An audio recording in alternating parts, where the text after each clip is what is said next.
একটি স্নিগ্ধ সকালে আমাদের যাত্রা যেন শুরু হয়েছিল নরম সুরের ভোরের সঙ্গীতে। চারদিকে হালকা কুয়াশা, বাতাসে শিশিরের গন্ধ, আর আকাশের পূর্ব পাশে আলো ফোটার মিষ্টি ইঙ্গিত।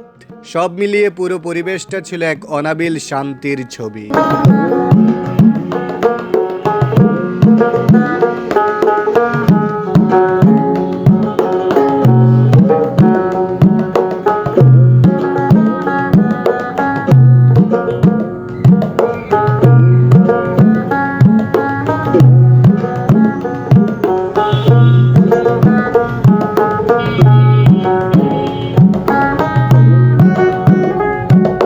বাইকে করে অবশেষে আমরা চাঁদপুর মোহনায় এসে পৌঁছালাম।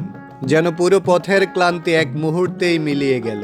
রাস্তার ধুলোমাখা শরীর, হাওয়ার ঝাপটার দীর্ঘ পথের গল্প পেরিয়ে মোহনার কাছে আসতেই মনে হলো আমরা এক বিশাল নীরবতার সামনে দাঁড়িয়ে গেছি।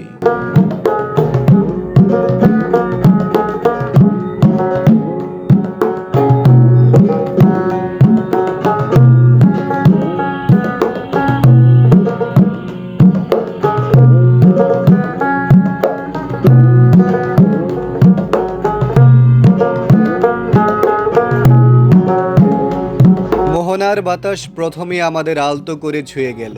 ঠান্ডা সতেজ নদীর কাঁচা গন্ধ ভরা। দূর থেকে বিশাল জলরাশি চোখে পড়ল। পদ্মা, মেঘনা আর ডাকাতিয়া যেন আপন মহিমায় দাঁড়িয়ে আমাদের স্বাগত জানাচ্ছে। বাইকের ইঞ্জিন বন্ধ হতেই চারপাশে শুধু ঢেউয়ের শব্দ আর পাখিদের ডাক ভেসে এলো।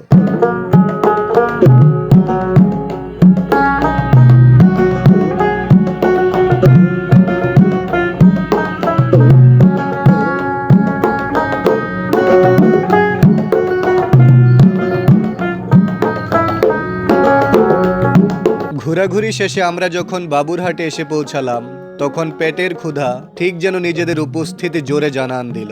আমরা একটা ছোট হোটেলের সামনে বাইক থামালাম। আমরা 100 টাকা এক পিস গরুর মাংস এবং সাথে ছিল আনলিমিটেড ভাত ডাল। একেবারে পরিপূর্ণ তৃপ্তির অনুভূতি।